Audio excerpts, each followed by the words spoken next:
Hello and welcome to today's edition of Sapita's Show. Today we look at Fighting Corruption is Dangerous by Ngozi Okonjo Iweala. This was a book written by Dr. Ngozi Okonjo Iweala, former Minister of Finance of Nigeria and the coordinating Minister of the Economy under the Goodluck Jonathan administration. In this book, she accounted how her mother was kidnapped on December 9, 2012. Her 3-year-old mother was kidnapped. And their demand, the ransom demand for her release was that Ngozi has to resign her position as finance minister and leave Nigeria effective immediately. When her mother asked why she was abducted, the kidnappers said that your daughter Ngozi refused to pay oil marketers and she did not pay Shilpa money. Already, the news in the public domain was that Ngozi as finance minister has been in a long battle with a cartel of fraudulent oil marketers who are intent on defrauding Nigeria of billions of naira under the oil subsidy program, and whom the government has refused to pay under Ngozi's advice. The second one was the Subsidy Reinvestment and Empowerment Program, Shilpa, which was designed to recycle the money recovered from oil subsidy into social programs that will benefit the less educated, the unemployed, women, and people with disabilities. Ngozi followed up this account about her encounters with corruption that is pervasive in Nigeria and Nigeria government and society at large by relying on Dorintinsky and Shilpa Pradhan 2007 paper, which they noted, which the title was Exploring Corruption in Public Financial Management. From there, Ngozi made a distinction between grand corruption, which he examined in chapter 3 and chapter 5 of the book, and described it as a large transfer of public resources for private interests, as she noted is happening in the NNPC, that is the Nigerian National Petroleum Corporation. According to her, the Nigerian National Petroleum Corporation was one of the most powerful of, if not the most powerful, of government agencies of all time. And of course, the least transparent and least accountable of all government agencies. According to her, the Nigerian National Petroleum Corporation lacked transparency, and its structure and mode of operation lacked sustainability. It is ridden with corruption. In fact, according to rumors, it said that the NNPC is governed by vested interests, including former and serving military officers, as well as former employees of oil companies who were involved in the oil theft. From there, she talked about political corruption in chapter 4, which she defined as influence peddling on resource allocation and projects that benefit the decision maker, friends and acquaintances, and directing resources to special projects and abuse of privileged information. This was where she described governors who have tremendous freedom and little accountability in the use of monies under their control, because there are few checks and balances, and of course the state legislatures of Nigeria are typically weak. During the National Economic Council meeting, she complained about the low level of savings in the SS good account. For her, an economy the source of Nigeria that is dependent on oil for 70% or more of its revenues needed a more robust fiscal savings than what we had. Now, she argued for the diversification of Nigeria's economy and revenue sources.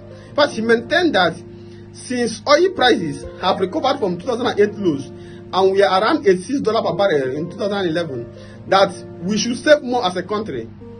And her insistence on savings were supported by President Goodluck Jonathan and Vice President Namadi Sambo, but was strongly opposed by Governor Mechi of Rivers State, who was the chairman of the Governors Forum then, and was equally opposed by Governor Adams Oshomole of Edo State and Governor Babatunde Rajifashola of Lagos State, who objected on constitutional grounds, and Governor Gusula Babio, who was the chairman of PDP Governors Forum then.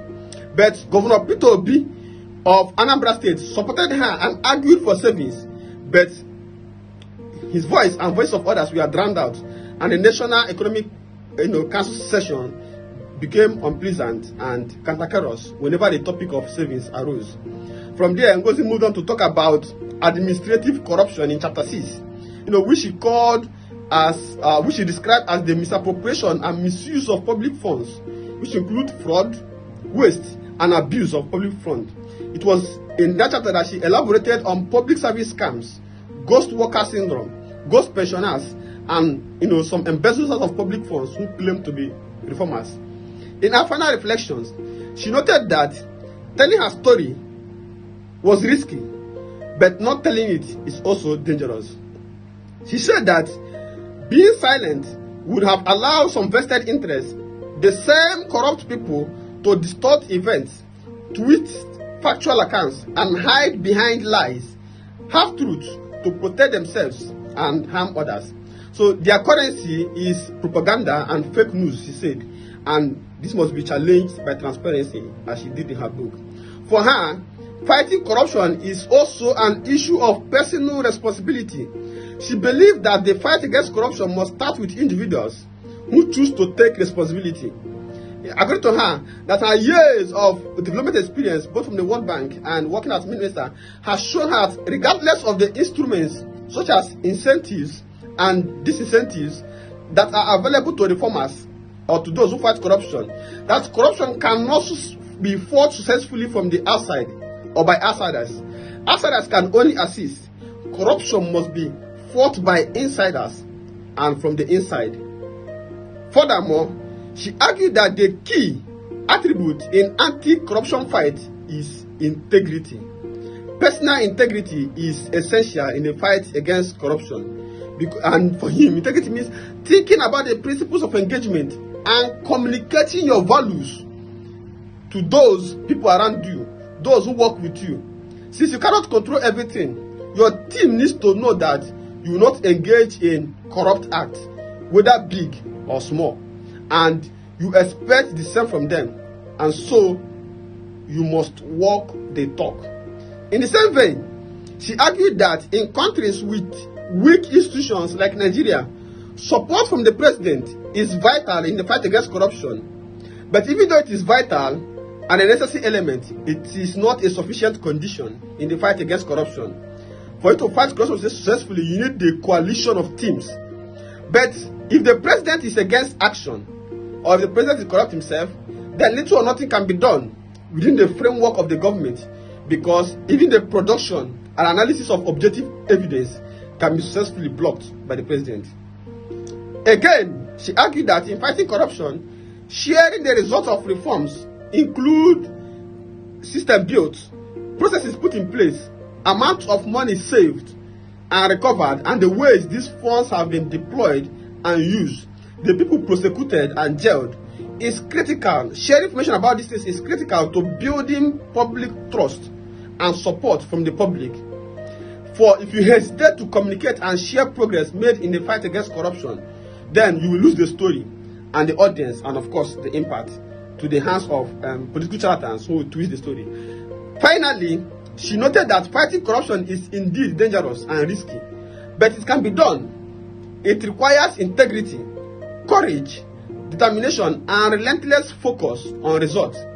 And of course, it requires God's protection, especially for those who believe in the higher powers. This book is actually amazing. Her account is incredible. I recommend this book to all policymakers, to all political scientists, political philosophers, community organizers, and those in government whose everyday work involves encounter with corruption in one way or the other across our world. Once more, this is Peter Show, and don't forget to share, like, comment on this video so that we can together better our country and get rid of corruption that are plaguing our society. Thank you so much, and God bless. See you next time.